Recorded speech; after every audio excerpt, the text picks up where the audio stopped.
کا عنوان ہے بہن بھائیوں کے ساتھ ناانصافی اور ظلم کا انجام۔ السلام علیکم ورحمۃ اللہ وبرکاتہ۔ ایک بہن، اس کے کچھ بھائی ہیں، والد فوت ہو چکا ہے۔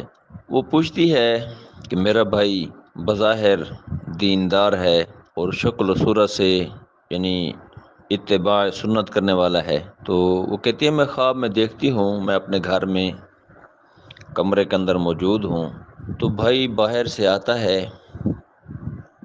اس کے پیچھے کوے اور چیلیں لگی ہوئی ہیں اور اس کو وہ سارے نوچ رہے ہیں اور کاٹ رہے ہیں۔ وہ گھر کی طرف بھاگتا ہے تو آگے بڑا بھائی جو فوت ہو چکا ہے تو وہ کمرے کی چھت پر دروازے کے سیدھ میں اس کے ہاتھ میں کوئی لمبی سی چھڑی ہے، وہ اس کو مار رہا ہے۔ پیچھے کوے لگے ہوئے ہیں، چیلیں لگی ہوئی ہیں، خونخوار پرندے جس کو بولتے ہیں یہ لگے ہوئے ہیں، اور آگے فوت شدہ بھائی وہ دروازہ گھر کے اندر داخل ہونا چاہتا ہے، وہ اس کو مار رہا ہے اور یعنی کہ بہت زیادہ مارنے کی کوشش کر رہا ہے۔ تو یہ بھائی وہاں سے بھاگتا ہے اور کہتے یہ میں سوئی ہوئی ہوں، یہ میرے پاؤں کے پاس آ کے بیٹھ جاتا ہے۔ تو وہ یہ پوچھتی ہیں کہ اس کی وضاحت کریں، تعبیر بتلائیں۔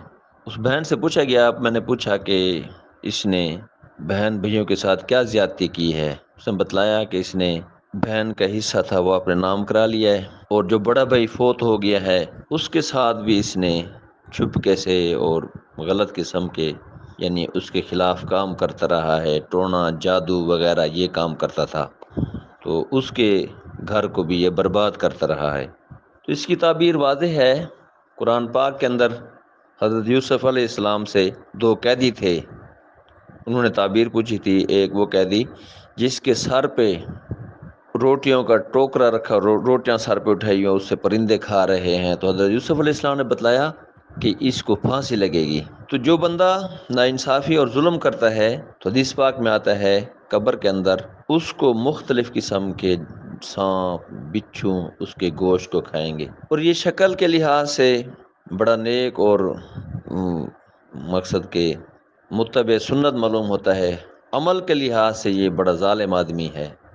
جو اپنے بہن بھائیوں کے ساتھ ناانصافی کرتا ہے اور ظلم کرتا ہے، یا بہنوں کا حصہ کھا جاتا ہے، یا کسی بھائی کا گھر برباد کرتا ہے، تو یاد رکھنا اس کا انجام اسی طرح ہوگا جس طرح اس نے حرام کھایا ہے، تو قبر کے اندر اور دنیا کے اندر بھی اس کو ایسی ایسی تکلیفیں ہوں گی، اور اس کے گوشت حرام جانور کھائیں گے۔ اور جو بڑا بھائی فوت ہو گیا ہے یعنی وہ بھی اس سے اپنا بدلہ لے گا۔ یعنی دکھایا گیا ہے کہ جو ظالم ہے، جو حقوق العباد ادا نہیں کرتا یا کسی کا حق کھاتا ہے، تو اس کو اللہ بھی معاف نہیں کریں گے جب تک وہ بندہ نہ معاف کرے۔ اور جو آپ کے پاؤں کے پاس پاؤں کی طرف آ کے بیٹھ گیا ہے تو وہ ہر طرف سے اللہ کی پکڑ کے اندر ہے۔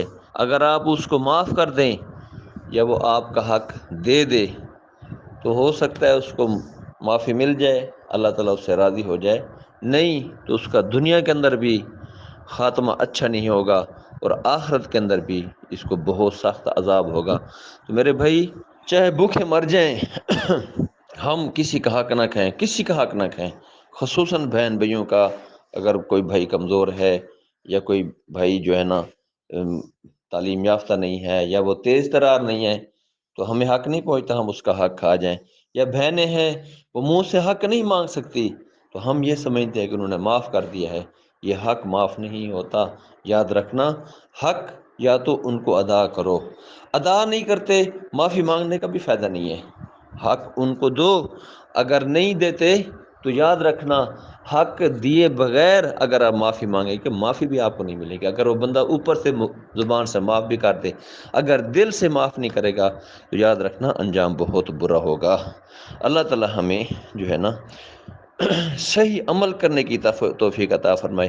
شکل اپنانے سے، سنت کا لباس پہننے سے اور پگڑیاں باندھنے سے یا داڑھی رکھ لینے سے یاد رکھنا کہ یہ حقوق العباد معاف نہیں ہوں گے، اور یہ جتنا بھی شکل بنا لے تو یاد رکھنا اس ظالم کو اللہ معاف نہیں کرے گا، دنیا کے اندر بھی اس کا انجام گندہ ہوگا اور آخرت کے اندر یہ بندہ عذاب کا مستحق ہو۔ اللہ ہم سب کی حفاظت فرمائے۔